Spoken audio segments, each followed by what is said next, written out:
இந்த இந்தியாவின் பார்வையையே கரூருக்கு திருப்பி இருக்கக்கூடிய நம்முடைய முதலமைச்சர் அண்ணன் தளபதி அவர்களே, துணை முதல்வர் உதயநிதி அவர்களே, கழகத்தின் பொருளாளர் அவர்களே, முதன்மை செயலாளர் அவர்களே, துணை பொதுச் செயலாளர்களே, அமைப்பு செயலாளர்களே, இவ்வளவு பிரம்மாண்டமான இந்த முப்பெரும் விழா கூட்டத்தை நடத்தி கொண்டிருக்கக்கூடிய கரூர் மாவட்ட கழக செயலாளர் செந்தில் பாலாஜி அவர்களே, அமைச்சர் பெருமக்களே, நாடாளுமன்ற உறுப்பினர்களே, சட்டமன்ற உறுப்பினர்களே, மாவட்ட கழகத்தின் செயலாளர்களே, நகர கழக கிளைக்கழக செயலாளர்களே, திராவிட முன்னேற்ற கழகத்தின் அத்தனை பகுதிகளிலிருந்தும் தமிழ்நாட்டிலிருந்து பல்வேறு பகுதிகளிலிருந்து இந்த நிகழ்ச்சியிலே கலந்து கொண்டிருக்கக்கூடிய சகோதர சகோதரிகளே, தலைவர் கலைஞரின் உடன்பிறப்புகளே, இன்று மேடையிலே விருதுகளை பெற்றிருக்கக்கூடிய கழகத்திற்காக தன் வாழ்நாளெல்லாம் உழைத்திருக்கக்கூடிய அத்தனை பெரியவர்களுக்கும் என்னுடைய வணக்கத்தை, வாழ்த்துக்களை தெரிவித்துக் கொள்கிறேன். ஒவ்வொருவருக்கும் வாழ்க்கையிலே ஒரு கனவு இருக்கும். எனக்கு இருக்கக்கூடிய ஒரே கனவு, அது தலைவர் கலைஞர் அவர்கள் பெற்ற அதே விருதை, பெரியார் விருதை இன்று பெற்றிருக்கிறேன். அதை நிறைவேற்றி தந்திருக்கக்கூடிய என்னுடைய முதலமைச்சர், கழகத்தின் தலைவர் அண்ணன் தளபதி அவர்களுக்கு என்னுடைய நன்றியை தெரிவித்துக் கொள்கிறேன். கொட்டக்கூடிய மழையிலும் இங்கே நின்று கொண்டிருக்கக்கூடிய உடன்பிறப்புகளை பார்க்கும் பொழுது இந்த படை போதுமா? எந்த தேர்தலையும் எந்த பகைவர்களாக இருந்தாலும், அது நம்முடைய பரம்பரை பகைவர்களாக இருக்கட்டும், பாரம்பரிய பகைவர்களாக இருக்கட்டும், புதிதாக வரக்கூடியவர்களாக இருக்கட்டும், அத்தனையையும் வென்று காட்டுவோம் என்று சூளுரைக்கக்கூடிய இந்த படை போதும், வெற்றி நிச்சயம். நன்றி, வணக்கம். அடுத்து கழக பொருளாளர் டி.ஆர். பால் அவர்கள் தலைமை உரையாற்றுவார்.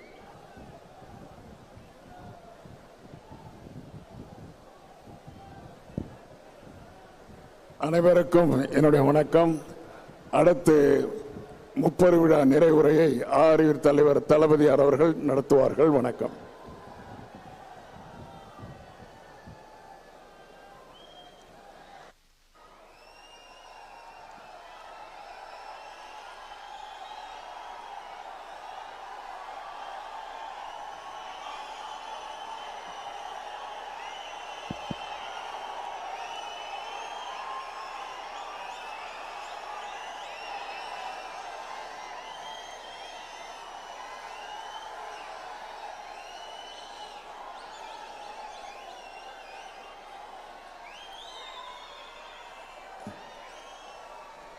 இது முப்பெரும் விழாவா?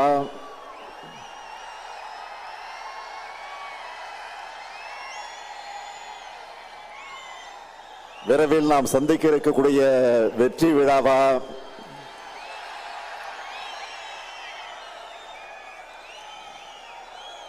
இது கரூர் இல்ல, திராவிட முன்னேற்ற கழகத்தினுடைய ஊர். இந்த ஊர்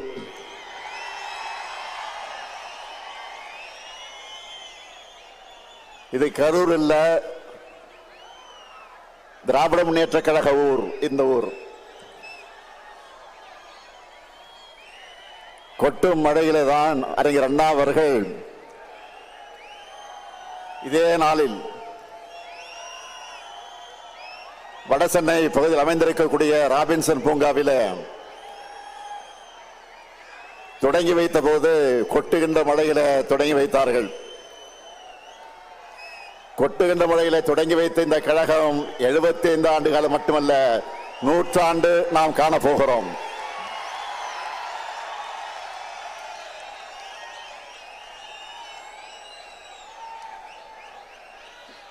உங்ககிட்ட பேசுறதை விட இந்த கொட்டு மழையிலும் உங்களுடைய எழுச்சியை பார்த்துக்கிட்டே இருக்கலாம் போல எனக்கு உணர்வு ஏற்பட்டிருக்கு. என்ன உணர்ச்சி, அடாடாடாடா, என்ன ஆர்வம்.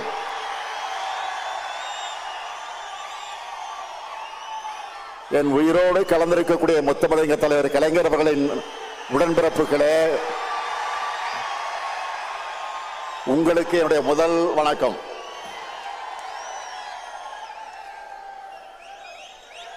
உடல்நிலை காரணமாக வர முடியாத சூழ்நிலையில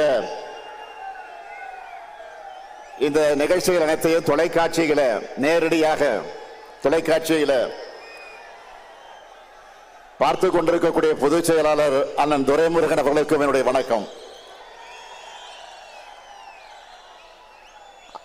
அவர் வர முடியாத காரணத்தால் தான் அவருடைய பொறுப்பை இன்றைக்கு பொருளாளர் டிஆர் பாலு அவர்கள் ஏற்றுக்கொண்டு தலைமை பொறுப்பை ஏற்றுக்கொண்டு இந்த நிகழ்ச்சியை நடத்தி கொண்டிருக்கிறார். அவருக்கும் என்னுடைய வணக்கம். முதன்மை செயலாளர் கே நேரு அவர்களே, துணை பொதுச் செயலாளர்கள் ஐ பெரியசாமி அவர்களே, திருச்சி சிவா அவர்களே, ராசா அவர்களே,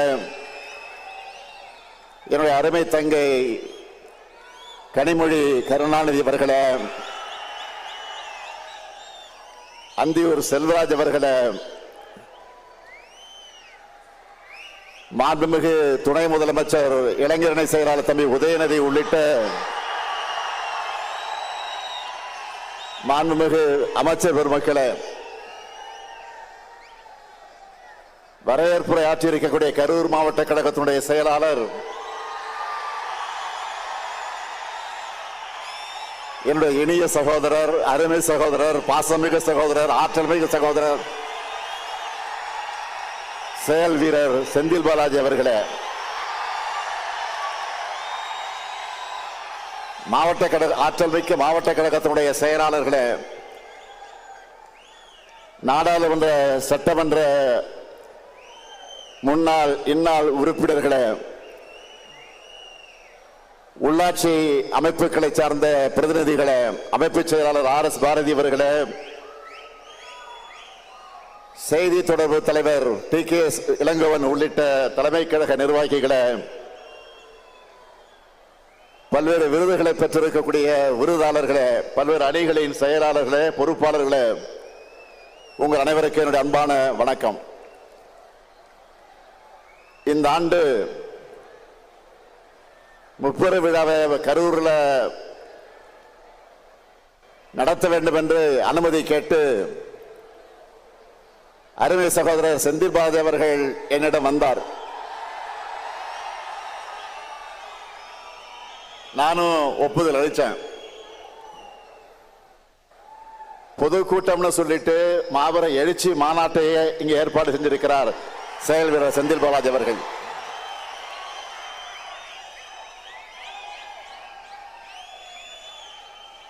நாம கோடு போட சொன்னா ரோடு போடுவாரு. நீங்களாம் பார்த்திருப்பீங்க. ரோடு போட்டு அந்த ரோடு மேலதான் நான் வாகனத்தில் வந்தேன்.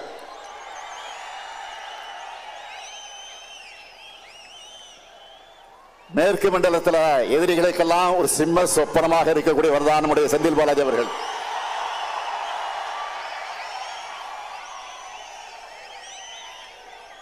அதனாலதான் அவர் வெளியில இருந்தா தங்களால் நிம்மதியா தூங்க முடியாதுன்னு அவரை முடக்க பார்த்தாங்க. ஆனா அவரை முடக்க முடியுமா? எடுத்த பணிய வெற்றிகரமா முடிச்சு காட்டுவார். நான் உறுதியா சொல்றேன், கழக வரலாற்றிலே இப்படி ஒரு பிரம்மாண்டமான முப்பெரு விழா நடந்திருக்காது.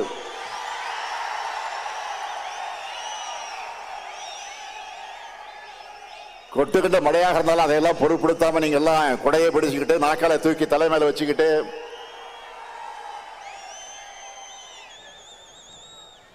இந்த நிகழ்ச்சியை நடத்திக்கிட்டு இருக்கீங்களே, அது ஒன்றே சாட்சி. இந்த நிகழ்ச்சி சிறப்பாக இருக்க வேண்டும் என்று உழைச்சிருக்கக்கூடிய என்னுடைய அருமை சகோதரர் செந்தில் பாலாஜி அவர்களுக்கும் அவருக்கு துணை நிற்கக்கூடிய கரூர் மாவட்ட கழக நிர்வாகிகள் அனைவருக்கும் என்னுடைய பாராட்டுக்கள், வாழ்த்துக்கள். தலைமை கழகத்தின் சார்பிலும் என்னுடைய இருகரங்குடைய நன்றியை நான் அத்தனை பேருக்கு நான் தெரிவிச்சுக்கிறேன். 14 வயசுல கருப்பு சிவப்பு கொடி பிடிச்சு கழகம்னு உழைக்க தொடங்கின என்ன இந்த இயக்கத்துடைய தலைமை பொறுப்புக்கு கொண்டு வந்திருக்கக்கூடியவர்கள் நீங்க. ஓயாமல் உழைக்கிற உதயசூரியன்களான உங்களை ஒவ்வொரு முறை சந்திக்கும் போது எனக்கு ஒரு புது எனர்ஜி வந்துடும். காடு மேடு இரவு பகல் மழை வெள்ளம் அடக்குமுறைகள் போராட்டங்கள் சிறைச்சாலைகள்னு இங்கே எல்லோரும் போராடிதான் என்னை இன்றைக்கு நீங்க தலைவராக்கி இருக்கீங்க. மக்களுடைய ஆதரவோடு இன்னைக்கு நாடு திரும்பி பார்க்கக்கூடிய நம்ம திராவிட மாடல் அரசையும் நீங்க தான் உருவாக்கி என்னை முதலமைச்சர் பொறுப்பில் உட்கார வச்சீங்க. உங்களை சந்திக்கிறதை விட எனக்கு வேற என்ன மகிழ்ச்சி? முப்பெரு விழா என்றால் பகுத்தறிவு புகழவன் தந்தை பெரியார் பிறந்த நாள், பேரறிஞர் பிறந்த கலைஞர் அண்ணா பிறந்த நாள், அறிவிக்கமாம் திராவிட முன்னேற்ற கழகம் உதயமான நாள் ஆகிய மூன்றையும் சேர்த்து இந்த திராவிட மாதத்துல முப்பெரு விழாவை நாம் கொண்டாடுகிறோம். இந்த விழாவில் நாம் கடந்து வந்த பாதையை திரும்பி பார்த்து அதில் உள்ள மேடு பள்ளங்களை திருத்திக்கவும், நாம் அடுத்து செல்லவுள்ள பாதையை வெற்றி பாதையாக செப்பனிடவும் ஓரிடத்தில் ஒன்று கூடியிருக்கிறோம். கூடி களையும் விழாவாக இல்லாமல் அறிவார்ந்த உரையாடல்களை நிகழ்த்தி கருத்தாளமிக்க எண்ணங்களை பகிர்ந்து கொள்கைகளை கூர்திட்டும் நிகழ்வாக இந்த நிகழ்ச்சி நடந்துகிட்டு இருக்கு. அதனாலதான் திராவிட கொள்கை தூக்கி பிடிச்சு உழைச்சவங்களுக்கு மரியாதை செஞ்சு விருதுகளை வழங்குகிறோம். இந்த ஆண்டு பகுத்தறிவு புகழ தந்தை பெரியார் பெயரிலான விருதை கழகத்தினுடைய துணை பொதுச் செயலாளரும் நாடாளுமன்ற குழு தலைவருமான என்னுடைய அருமை தங்கை கனிமொழி பெற்றிருக்கிறார். அவர் பார்த்தால் கனிமொழி, நாடாளுமன்றத்திலே பேசினா கர்ஜனை மொழி. திராவிட இயக்கத்துடைய திருமகளா பெரியாரின் பேத்தியா பார்லிமெண்ட்ல ஒலிக்கிறார். அடுத்த பேரங்க அண்ணா பெயரிலான விருதை நம்முடைய அண்ணன் சுவ சீதாராமன் அவர்கள் பெற்றிருக்கிறார். அரசு ஊழியராக இருந்த இவரை ராஜினாமா செஞ்சுட்டு வான்னு, கழக பணியாற்ற வான்னு நம்ம தலைவர் கலைஞர் அழைச்சார். எப்போதும் தலைவர் கலைஞருடைய சொல்லை தட்டாத உண்மையான தொண்டர் அண்ணன் சுப சீதாராமன் அவர்கள். அடுத்து தமிழக தலைவர் கலைஞர் பெயரிலான விருதை நூற்றாண்டு கண்டவர் அண்ணன் சோமா ராமச்சந்திரன் அவர்கள் பெற்றிருக்கிறார். மிசா காலத்தில் ஓராண்டு காலம் என்னோடு ஒரே கொட்டடியில் இருந்தவர் அண்ணன் சோமா ராமச்சந்திரன் என்பது எனக்கு கிடைச்ச பெருமை. அடுத்து புரட்சி கவிஞர் பாவேந்தர் பாரதிதாசன் பெயரிலான விருதை மறைந்த அண்ணன் குளித்தலை சிவராமன் அவருடைய குடும்பத்தினர் பெற்றிருக்கிறாங்க. கலைஞர் அவர்கள் முதலா போட்டியிட்ட குளித்தலை தொகுதிக்கு ஆரவர். அவருக்கு சிறப்பு செய்ய அறிவிச்ச இந்த விருதை அவர் பெற முடியாமல் போயிருந்தாலும் நம்முடைய இதயங்களில் அவர் குடியிருக்கிறார், நிறைஞ்சிருக்கிறார். அடுத்து இனமான பேராசிரியர் பெயரிலான விருதை அண்ணன் மருதூர் ராமலிங்கம் அவர்களுக்கு வழங்கியிருக்கிறோம். தலைவர் கலைஞரிட்ட கட்டளைகளை தவறாமல் நிறைவேற்றின செயல் வீரர் அவர். ஒடுக்கப்பட்ட மக்களுக்காக ஓயாமல் பாடுபட்டவர், இன்றைக்கும் உழைத்துக் கொண்டிருக்கக்கூடியவர். அடுத்து என்னுடைய பேரிலான விருது அண்ணன் பொங்கலூர் பழனிசாமி அவர்கள் பெற்றிருக்கிறார். மொழி போராட்டம் உருவாக்கின தலகத்தர்கள் அவரும் ஒருவர். கொங்கு வேளாளர் சமுதாயத்தை பிற்படுத்தப்பட்டியலை சேர்க்க அவருடைய லெட்டர் பேர்ல தான் கோரிக்கை ஏற்கப்பட்டதுன்னு தலைவர் கலைஞர் தன் கைப்பட எழுதினார். அடுத்து முரசொலி அறக்கட்டளையின் சார்பில் முரசொலி செல்வம் பெயரிலான விருதை பெற்றிருப்பவர் மூத்த பத்திரிகையாளர் எழுத்தாளர் AS பன்னீர்செல்வம் அவர்கள். திராவிட இயக்கம் வலியுறுத்தி வர சமூக நீதிய, மானுட பற்றை, மனித உரிமை சிந்தனைகளை ஆங்கில ஊடகங்களை எழுதி வர்றவர் மரியாதைக்குரிய AS பன்னீர்செல்வம் அவர்கள். அதே போல கழகத்தோட வெற்றிக்கும் புகழுக்கு அடித்தளமாக ஆணிவேராக இருக்கும் ஒன்றியம், பகுதி, நகரம், பேரூர் கழகம் இந்த அமைப்புகளோடு சேர்ந்து சிறப்பாக பணியாற்றின உடன்பிறப்புகளும் இங்கே வந்து விருது பெற்றிருக்கிறாங்க. விருது பெற்றிருக்கக்கூடிய எல்லாருமே ஒவ்வொரு விதத்தில் பெருமைக்குரியவங்க. எனவே விருது பெற்றிருக்கக்கூடிய எல்லோரையும் தலைமை கழகத்தின் சார்பிலையும் கழக உடன்பிறப்புகள் சார்பிலும் உங்களின் ஒருவனாக நான் அத்தனை பேரையும் வாழ்த்துகிறேன். திறமை, உழைப்பு, அறிவு, ஆற்றல் ஆகியவற்றை ஒருங்கே பெற்ற தீரர்களின் கூட்டம்தான் திராவிட முன்னேற்ற கழகம். தந்தை பெரியார், பேரறிஞர் அண்ணா, முத்தமிழர் கலைஞர் ஆகியோருடைய வழி நின்று தமிழ்நாட்டின் எழுச்சிக்காக, தமிழ்நாட்டினுடைய வளர்ச்சிக்காக உண்மையா உழைக்கிறவங்க நாம. 2019 ஆண்டு முதல் நாம் எதிர்கொண்ட எல்லா தேர்தலையும் வெற்றி பெற்று வந்திருக்கிறோம். சாதாரண வெற்றி அல்ல, எதிரிகளை எல்லாம் கலங்கடிக்கக்கூடிய வெற்றியை பெற்று வந்திருக்கிறோம். இந்த வெற்றி பயணம் தமிழ்நாட்டு மக்கள் ஆதரவோடு 2026 நிச்சயம் தொடரும். திராவிட மாடல் 2.0 ஆட்சி நிச்சயம் அமையும். நான் பெருமையோடு சொல்றேன், இந்தியாவில் ஆயிரக்கணக்கான அரசியல் இயக்கங்கள் இருக்கு. எந்த இயக்கத்திலும் உங்களை மாதிரி கொள்கை உணர்வு தொண்டர்கள் இருக்க மாட்டாங்க, இப்படி கடுமையா உழைக்க மாட்டாங்க. கழகம் நம்மை காத்தது, நாம் கழகத்தை காக்கணும் என்று உழைக்கிற உங்களை போன்ற உடன்பிறப்புகள் இருக்கும் வர எந்த கொம்பனாலும் திராவிட முன்னேற்ற கழகத்தை தோற்கடிக்க முடியாது. உங்களுக்கு தலைமை தொண்டனாக இருக்கிறது என் வாழ்க்கையிலே நான் பெற்ற பெரும் பேறு. உங்கள் உழைப்பை தொடர்ந்து கொடுத்து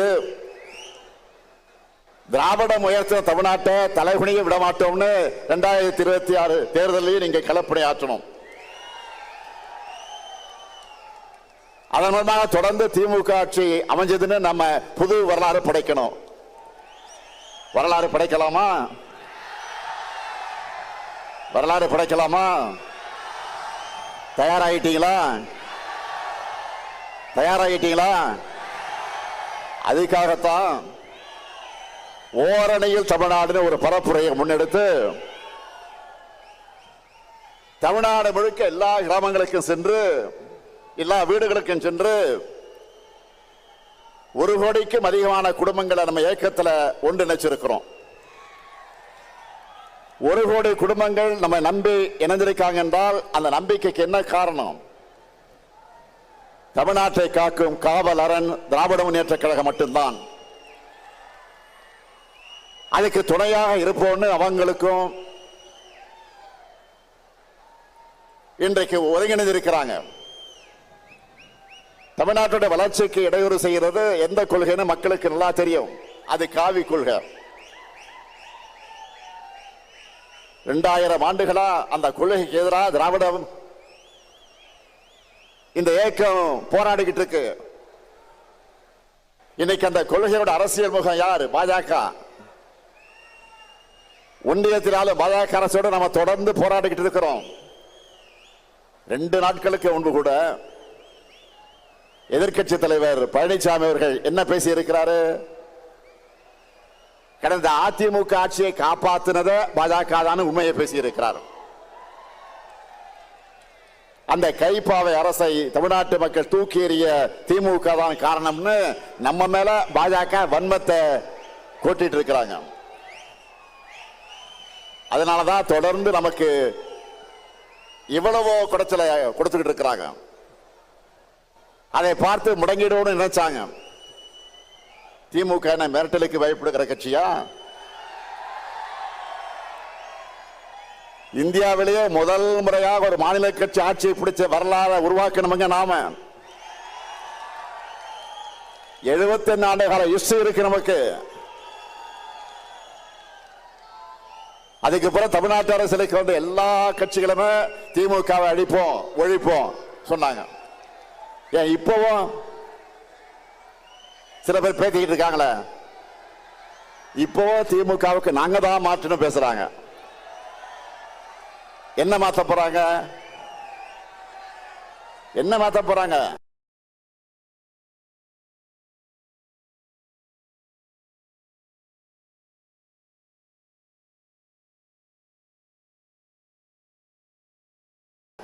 நம்ம கொள்கைகளை விட சிறந்த கொள்கையை யாராவது பேசுறாங்களா? மாற்றம் மாற்றம் என்று சொன்ன எல்லாரும் மாறினாங்க, மறைஞ்சு போனாங்க. ஆனா திமுக மட்டும் மாறல, தமிழ்நாட்டு மக்கள் மனசுல இருந்து என்றைக்கும் மறையல. இதுதான் தமிழ்நாடு பாலிடிக்ஸ். நம்முடைய கொள்கை தான் நம்முடைய பலம். நாம செய்ய வேண்டியது இன்னும் நிறைய இருக்கு. ஆட்சி பொறுப்புக்கு வந்தப்போ எவ்வளவோ நெருக்கடியில ஆட்சி பொறுப்பை ஏற்றோம். ஒரு பக்கம் நிதி பற்றாக்குறை,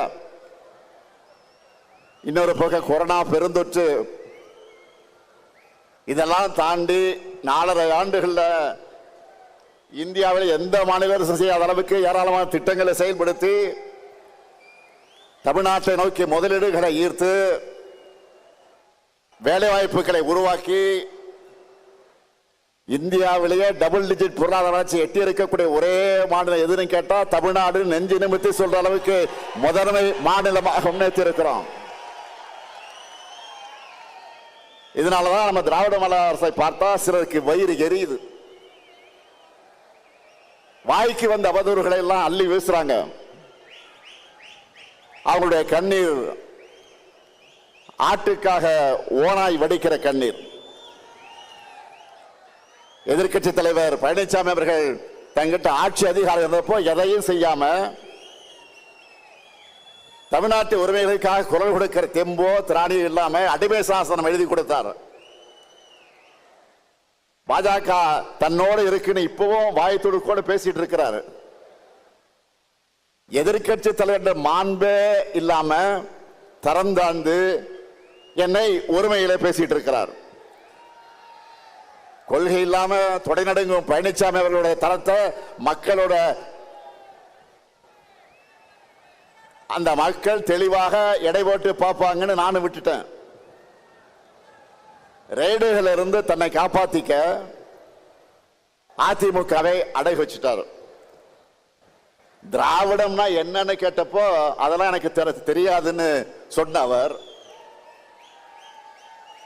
அண்ணா திராவிட முன்னேற்ற கழகத்தோட தலைமை பொறுப்பில் இருக்கிறார். இன்றைக்கு அவர் திராவிடம்னா என்ன தெரியாம அதிமுகவுடைய தலைமை பொறுப்பில் இருக்கிறார். அதான் வெட்கக்கேடு. அதிமுக தொடங்கினப்போ நம்முடைய கொள்கை அண்ணாயிசம்னு சொன்னாங்க.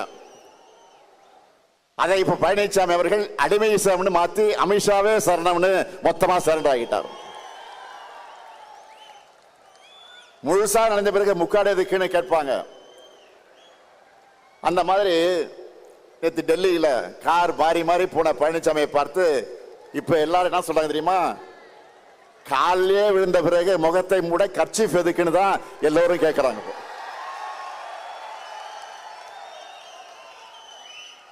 இதுல அவருடைய திறந்தாழ்ந்த பேச்சுக்கெல்லாம் நான் பதில் சொல்லணுமா?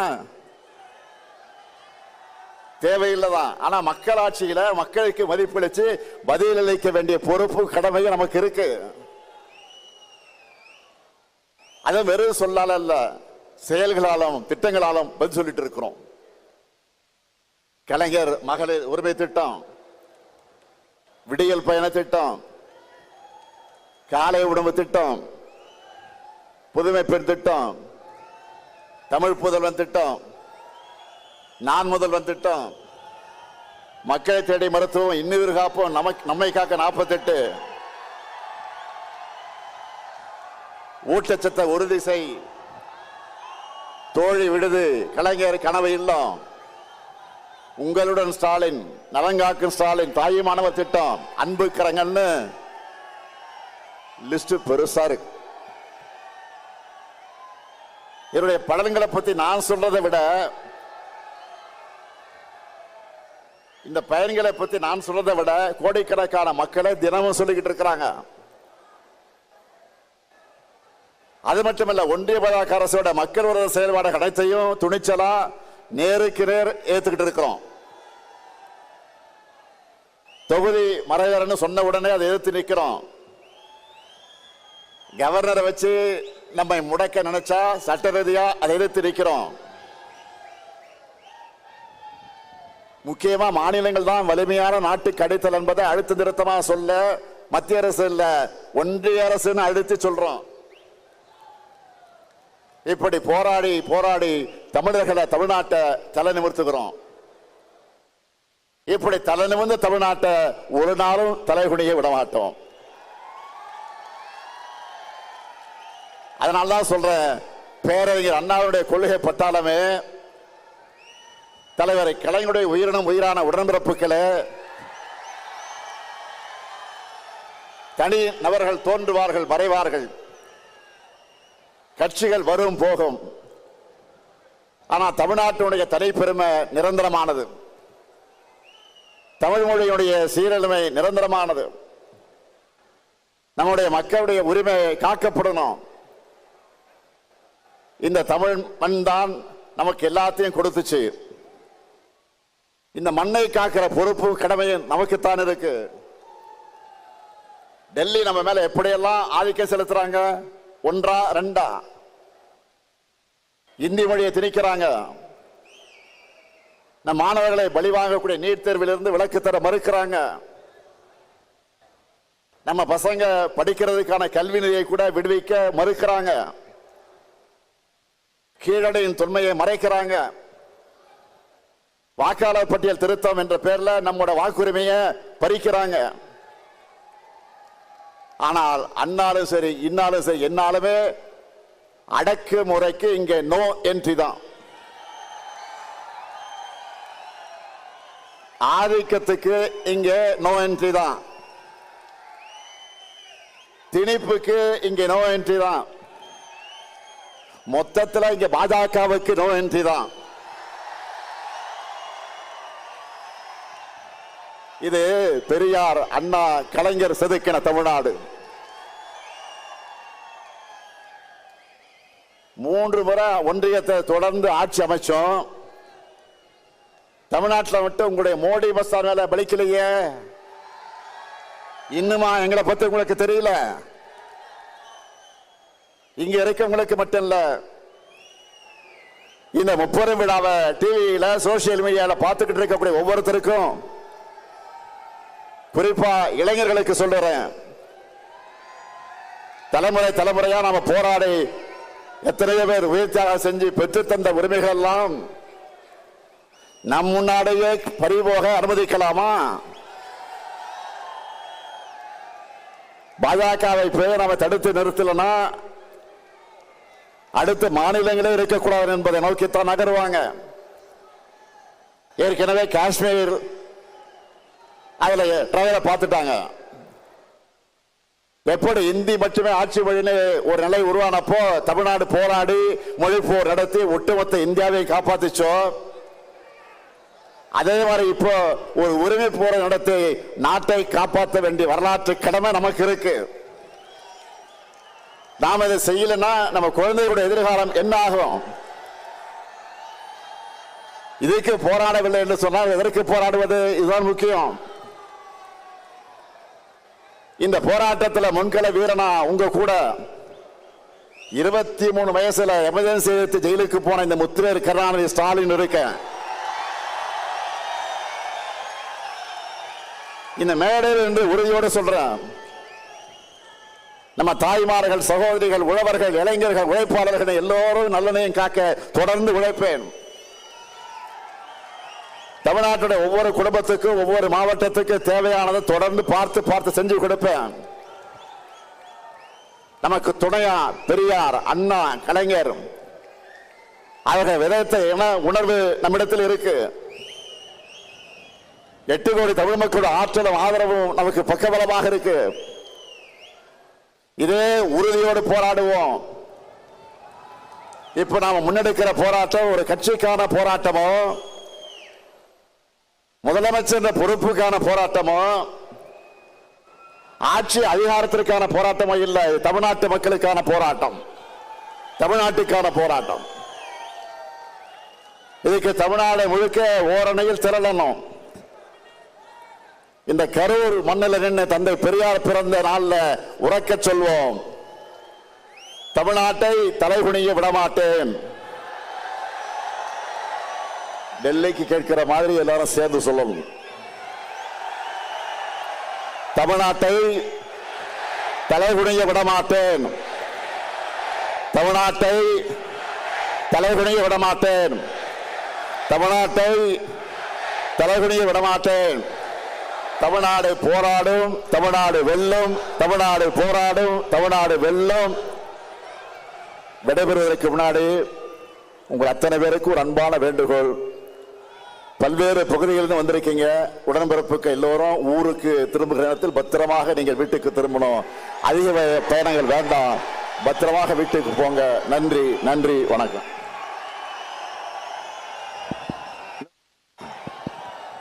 இன்னொரு அறிவிப்பு. இங்கே விருது பெறக்கூடிய, விருது பெற்றிருக்கக்கூடிய தங்கை கனிமொழி அவர்கள், அவருக்கு தலைமை கழகத்தின் சார்பில் 3 லட்சம் ரூபாய் நிதி வழங்கப்பட்டது. ஆனால் அந்த நிதியை அவர் திராவிட முன்னேற்ற கழகத்தினுடைய வளர்ச்சி நிதிக்காக பயன்படுத்த என்று சொல்லி திருப்பி தந்து விட்டார். அதேபோல் சோமா ராமச்சந்திரன் அவர்களும் 100 வயதை கடந்திருக்கக்கூடிய அந்த பெரியவர், அவரும் அந்த 3 லட்சம் ரூபாயை கழக வளர்ச்சி நிதியை சேர்த்துக் கொள்கின்ற தந்து விட்டார்கள் என்ற அந்த செய்தியும் சொல்லி விடைபெறுகிறேன். நன்றி, நன்றி, வணக்கம்.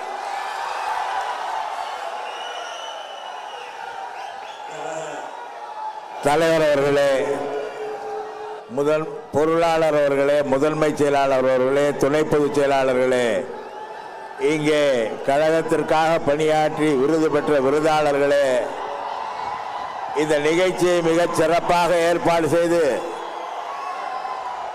இங்கே நடத்தி கொண்டிருக்கின்ற மாவட்ட கழக செயலாளர் அருமை சகோதரர் செந்தில் பாலாஜி அவர்களே, எங்களுடைய முன்னோடிகள் விருது பெறுகிறார்கள். எங்களோடு பணியாற்றுகிற ஒன்றிய நகர கழக செயலாளர்கள், பேரூர் செயலாளர்கள் விருது பெறுகிறார்கள். இவர்களை இருந்து பாராட்டுவதை விட இந்த மழை என்ன வந்தாலும் என்ன செய்யும்? நாங்கள் கழக தோழர்கள், கழக செயல் வீரர்களுக்கு கொடுக்க வேண்டிய மரியாதையை கொடுப்போம் என்று பெருந்திரளாக குழுமி இருக்கிற கழகத்தின் செயல் வீரர்களே, உங்கள் அனைவருக்கும் தலைமை கழகத்தின் சார்பில் மனமார்ந்த நன்றியை தெரிவித்துக் கொள்கிறேன். வணக்கம்.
ஜனம் பசியாறு பிள்ளைங்க மனசுல நம்பிக்கை வீசுற மாங்க